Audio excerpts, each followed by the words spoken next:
Tasavvur qiling. Moskvada ko'chada ketyapsiz va oldingizga politsiya xodimi kelib, hujjatlaringizni ko'rsatishingizni talab qilyapti.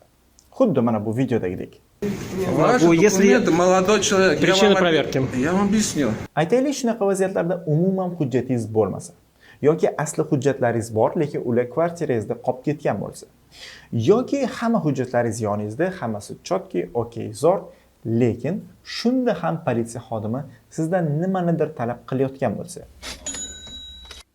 unaqada bunday vaziyatlardan qanday qilib chiroyli chiqib ketish mumkin? Ayni bugungi videorolikimizda sizlar bilan xuddi shunday vaziyatlardan chiroyli chiqib ketishni va politsiya xodimlari bilan rus tilida chiroyli gaplashishni va eng asosiysi migrantlarni Rossiyada qanday huquqlari bor va shu huquqlarni qanday qilib talab qilishimiz mumkin. Shular to'g'risida sizlar bilan birgalikda ayni bugungi rolikda gaplashamiz. O'ylaymanki, bugungi videom sizlar uchun juda foydali bo'ladi. Shuning uchun videorolikka like bosish eslaringizdan chiqmasin. Birinchi bo'lib eng qizig'idan boshlaymiz. Agar sizning hujjatingiz bo'lmasa, aytaylik siz yaqindagina Rossiyaga kelgansiz. Hali registratsiya qilishga ulgurmadingiz. Hali bir hafta bo'lmadi kelganingizga. Unaqa holatda hech qanday muammo bo'lmaydi. Shunchaki politsiya xodimi o'zi sizni qo'yib yuboradi. Migratsiya kartangizga qaraydi va hali bir hafta bo'lmaganmi, shunchaki qo'yib yuboradi. Agarda qanaqadir muammo bo'lmoqchi bo'lsa, aytishingiz mumkin. Я недавно приехал в Россию. Еще не успел делать регистрацию. Ya'ni bu nima degani? Я недавно приехал в Россию. Men Rossiyaga yaqinda keldim degani. Еще не успел делать регистрацию. Registratsiya qilishga hali ulgurmadim. Kecha keldim yoki vчера или после вчера приехал deyishingiz mumkin. Kecha yoki undan oldin kuni keldim deyishingiz mumkin.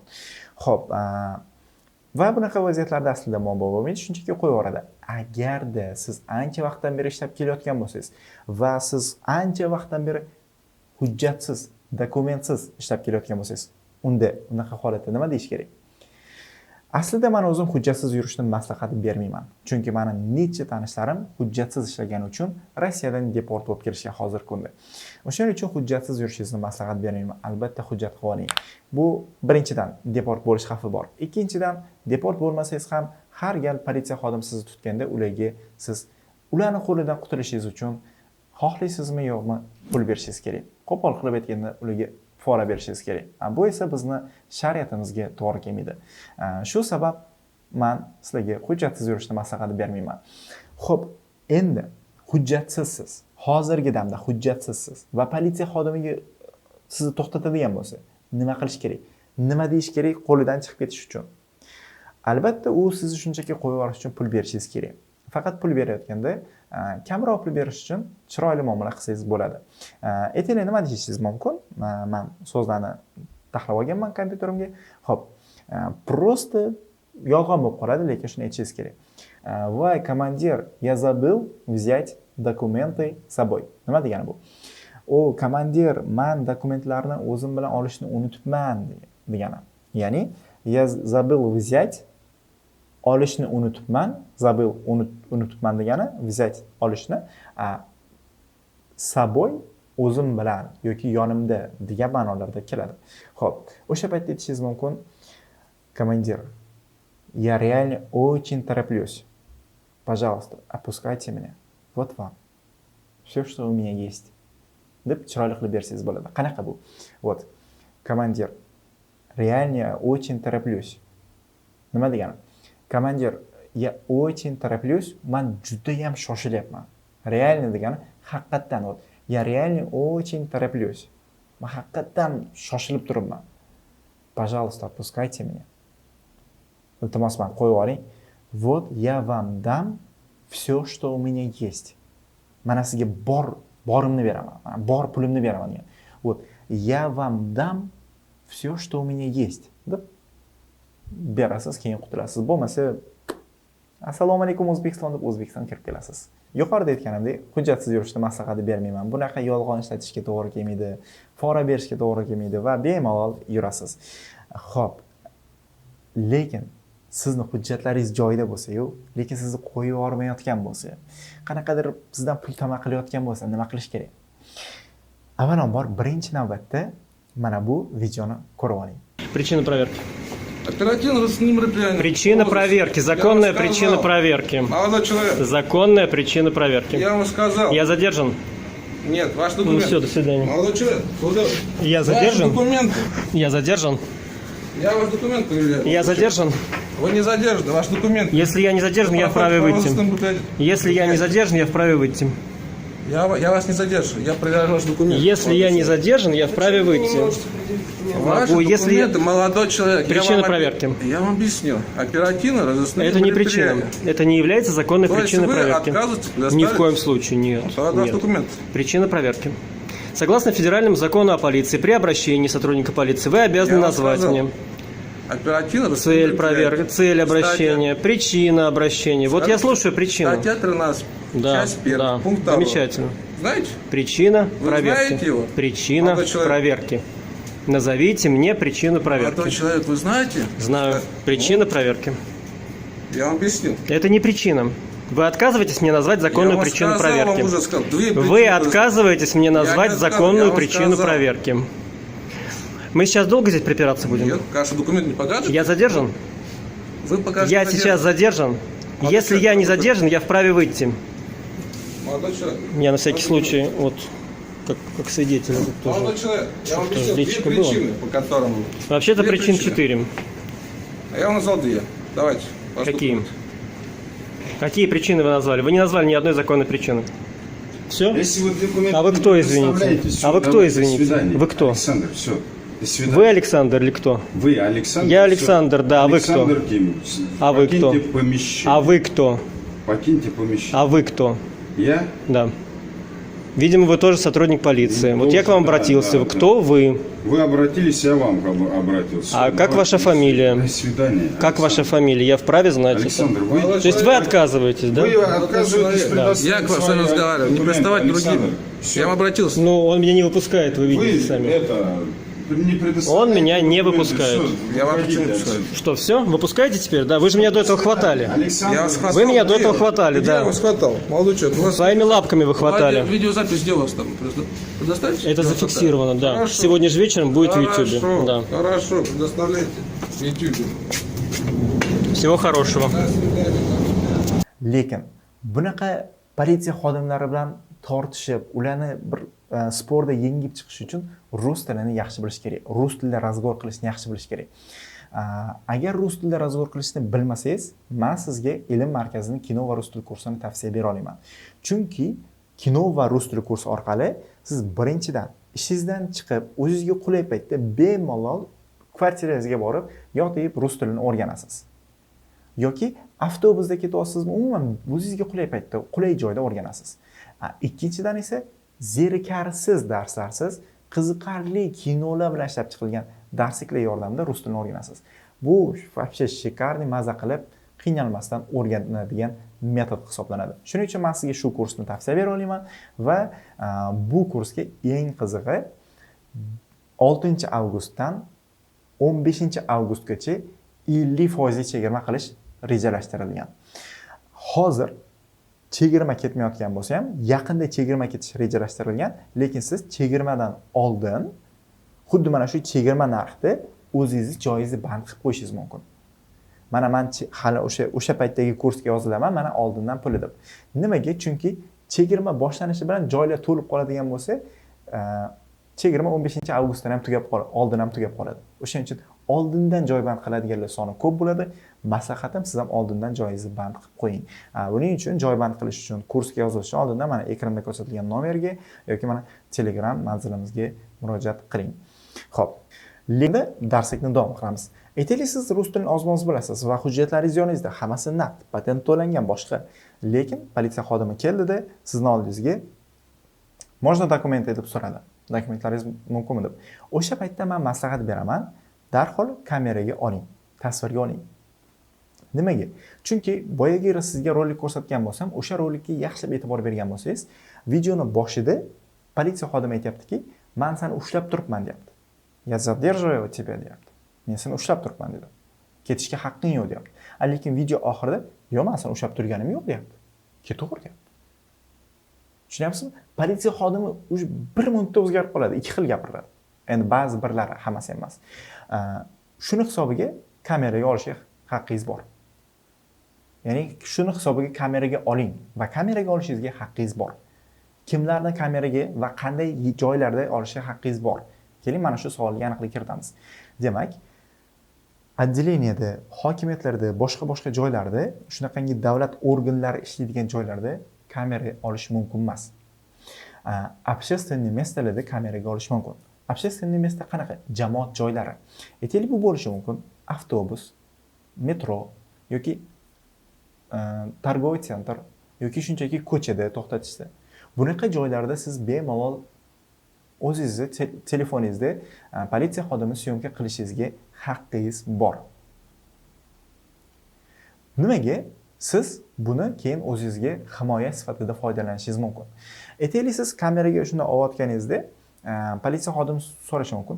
Почему вы меня снимаете deyishi mumkin. Ya'ni почему вы меня снимаете? Ya'ni siz meni nimaga tasvirga olyapsiz desa, ayting shunchaki, вот, ну просто я имею право снимать, это моя защита.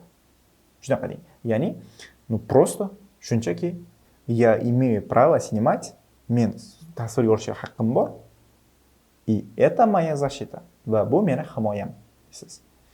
Xo'p, ba'zi bir politsiya xodimlari qonunni bilishsa ham tortishishga harakat qiladi. Qanaqadir? Misol uchun aytadi, нет, вы не имеете права снимать deydi. Yo'q, siz tasvirga olishga haqqingiz yo'q deydi. Yokida mamlakat gapi bor. Нет, вы без моего разрешения не имеете права снимать deydi. Ya'ni вы без моего разрешения, ya'ni mening ruxsatimsiz не имеете права снимать. Tasvirga olishga haqqingiz yo'q. Mening ruxsatimsiz tasvirga olishga haqqingiz yo'q deydi. Shunaqa paytda siz aytishingiz mumkin: "А вы знаете, что написано в 8 статье закона о полиции?" deyishingiz mumkin. Ya'ni, "А вы знаете, что написано в 8 статье закон о полиции?" Nima degani bu? Siz 8-statiyada nima yozilganini bilasizmi deb qo'yasiz. "А вы знаете, что написано в 8 статье закона о полиции?" desangiz, shunda kichkinagina udar bergan bo'lasiz. Ikkitadan qo'shib qo'ysangiz bo'ladi. Там написано, что ваша деятельность открытый. Или вы что-то скрываете? deb qo'ysangiz, вообще. Всё. Nima degani bu? Вот. U yerda yozilishicha, sizning faoliyatingiz ochiq, ya'ni publichniy. Siz faoliyatingizni yashirishga haqqingiz yo'q degan ma'noda. Va ketidan aytib qo'yasizki, или вы что-то скрываете? Ya'ni siz nimanidir yashirmoqchimisiz deb qo'yasiz. Ya'ni tasvirga olishga qarshilik ko'rsatyaptimi? U demak nimanidir yashirishini tasdiqlab beryapti-da. O'shani hisobiga или вы что-то скрываете desangiz, siz nimanidir yashirmoqchimisiz desa, всё. Indamaydi. Katta ehtimol bilan 90%. Endi baribir ba'zi birlari bo'ladi, до конца nima deydi? O'zini pravasini kachati qiladiganlar bo'ladi. Xo'p, undan keyin siz oldingizga kelib, dokumentlaringizni so'rasa, можно документы deb so'rasa, faqat imyasini, familiyasini, znaniyasini, zvaniyasini aytmasa, u bunga majbur. Ya'ni siz talab qila olasiz. Представьтесь, пожалуйста deysiz. Ya'ni представьтесь, пожалуйста. O'zingizni tanishtiring iltimos deb chiroyli so'raysiz. Agar sal boshda o'tmoqchi bo'lsa, 5 статья закона о полиции. O'tda nima deyilgan? 5 statiyada nima deyilgan? Вот. Kelinglar, men sizlarga o'qib beraman. 5 статья закона о полиции. Вот. U yerda yozilishi bo'yicha, сотрудник полиции в случае обращения к нему гражданина называет свою должность, звание, фамилия, внимательно его выслушивает, принимает соответствующие меры в пределах своих полномочий, либо разъясняет, в чью компетенцию входит решение поставленного вопроса. Xo'sh, bu nima degani? Bu yerda aynan bu 5 statiyani, ya'ni 5-statiyani 3-часть adashmasam, shuni o'qib berdim sizlarga hozir.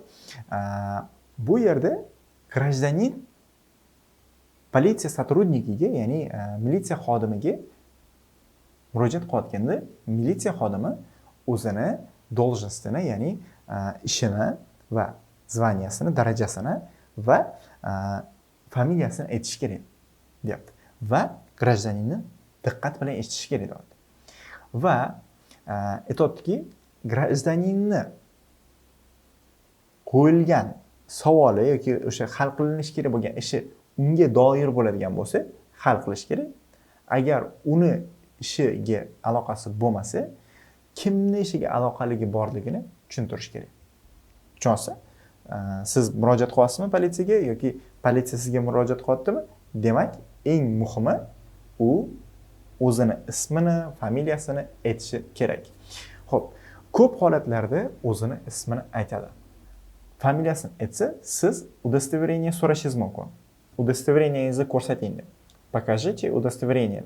Ya'ni tasdiqlovchi hujjatingizni ko'rsating deyishingiz mumkin.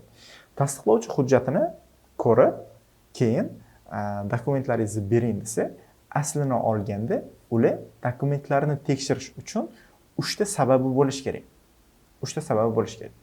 Faqat bu sabablarni siz talab qiladigan bo'lsangiz, ya'ni dokumentlaringni ber degan paytda sen zakon bo'yicha qaysi asos bilan, ya'ni qaysi sabab bilan meni dokumentlarimni tekshirmoqchisan desangiz, o'sha ular ham vaziyatga chuqurlashadi va siz zakonni bilmaydigan tomonlaringizdan kelib chiqib, boshni aylantirib, sporda yutib chiqish mumkin. Buning uchun sporda yutish uchun rus tilini, Rossiya zakonini juda chuqur bilish kerak.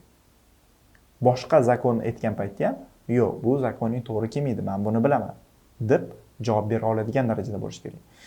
Xo'p, sen o'zing o'tirib olib aqllichilik qilyapsan, biron marta Rossiyaga kelib o'rganmasan deganlar bo'lishi mumkin. Ha, men o'zim Rossiyada yurganimda xuddi shunaqa bo'lgan va men xuddi shunday rus militsioneri bilan tortishganman. O'zi ham karantin paytida shunaqa tortishganman. Maskim bo'lmagan, shundoq metroda kirib kelgan va to'g'ri ustimga kelib dokumentlarimni so'ragan. Berganman va kameraga olishni boshlaganman. Nimaga olyapsan degan. Это моя защита degan. Bu meni himoyam degan. Keyin seni nimaga to'xtatganimizni, nimaga sen oldinga kelganimizni bilasanmi degan. Da deganman. Nimaga degan. Bez maskami dedim. Ha. Chunki men bez maska o'tirdim. O'sha paytda karantin edi. Keyin bez maska o'tirganing uchun sen qoida buzyapsan va sen oldinga keldik. Хорошо dedim. Metro bitta bekatga keldi va o'sha paytda shundoq kamera bilan orqamdagi hamma o'tirganini tushirdim. Taxminan 50% insonlar bez maska o'tirganda, lekin faqat meni olib chiqib ketdi metrodan. O'sha paytda tashqariga chiqdimda, nimaga ulardan so'ramayapsan? Nima u sen tanishlaringmi? Nimaga только meni? Потому что men aziyalik bo'lganim uchunmi? deb kameraga olib, har xil tomondan savollar berib, uni siquvga olishni boshlayman. Ya'ni gap bilan. Hech qanaqa jismoniy kuch ishlata olmaysiz, o'tda umuman haqqingiz yo'q, to'g'ridan to'g'ri bosib yuborishadi. Ya'ni gap bilan men huquqimni 100% talab qilib, shu yerda asli shtraf yozilish kerak joyda ham tortishib, mana boshqa odam o'tyapti yonimdan, mana o'tyapti, men bularni kameraga olyapman. Ular maska taqmagan. Sen faqat menga ularga shtraf solmayapsan, faqat menga solyapsan. Sen xalqni bir ko'rishing kerak. Hamma sen uchun bir odam, bir grajdanin, sen ajratishga haqqing yo'q. Bu O'zbekistondan, bu Aziyadan, bu Yevropadan, bu Moskvalik deyishga haqqing yo'q deb tortishib, vaziyatni yengib chiqaman. Ya'ni aytmoqchiligim, sizlarga aytayotgan narsamni o'zim amaliyotdan o'tkazaganman. Bundan xavotir olmanglar. Xo'p, sizlar bilan Allobergan Egamberdiyev bo'ldi. Agarda videorolik sizlarga foydali bo'lgan bo'lsa, albatta o'rtoqlaringizga jo'natib qo'ying. Chunki bu videoda olinadigan bilimlar bir kun kelib ularga albatta asqotishi mumkin. Shuning uchun o'rtoqlaringizni, aynan musofirchilikda yurgan o'rtoqlaringizni esingizdan chiqarmang. Bu video ularga yetib borishi kerak. Poka, sog' bo'ling, salomat bo'ling. Sizlar bilan Allobergan Egamberdiyev va Ilm markazi jamoasi.